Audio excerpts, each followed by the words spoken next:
আজি হ'ল দেওবাৰ আৰু গোটেইবিলাক মানুহ ঘৰতে আছে আৰু সেয়েহে ছোৱালীজনী ধৰি দিবলৈ মানুহ আছে যিহেতু তেখেতে ঘৰত আছে গতিকে দেউতাকৰ লগত ছোৱালীজনী খেলি থাকিব আৰু সেয়েহে মই গেছ অন কৰি এয়া কেৰাহী পাতি গৰম পানী অকণমান ঢালি দিলোঁ আৰু এয়া কোমল কোমল একেবাৰে হাৰ্ডি নথকা চিকেন দুডোখৰ গৰম পানীতে দি অকণমান নিমখ দি দিলোঁ আৰু এয়া চেম চাইজৰ আলু দুটা মানে অকণমান সৰু ডাঙৰ ধুনীয়াকৈ বাকলি গৈছে সৰু সৰুকৈ কাটিলোঁ মানে একদম পাতলকৈ আৰু এয়া প্লেট এখনত লৈ লৈছোঁ কিবা কিবি মছলা ধনিয়া পাউডাৰ গৰম মছলা মিট মছলা হালধি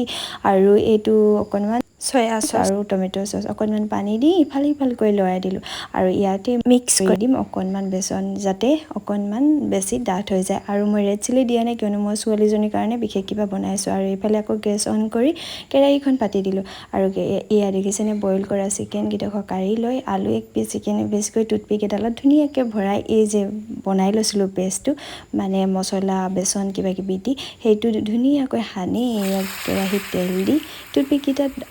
মানে ভৰাই থৈ দিয়া আলু আৰু চিকেন সিডোখৰ একদম গৰম গৰম তেলতে দি দিলোঁ আৰু এয়া ধুনীয়াকৈ হৈয়ে গ'ল আৰু অকণমান মেয়নিজ আৰু টমেট' চচ অকণমান দি এয়া ছোৱালীজনী খাব দিলোঁ তাইও শুই উঠি খাবলৈ পাই কি যে ফূৰ্তি নহয় এয়া দেখিছেনে ধুনীয়াকৈ খাইছে আপোনালোকেও বনাব পাৰিব এনেকৈ ঘৰতে খালি মছলা অকণমান ব্যৱহাৰ কৰিছোঁ নহ'লে তাই ইমান বেছি খাবলৈ ভাল নাপায়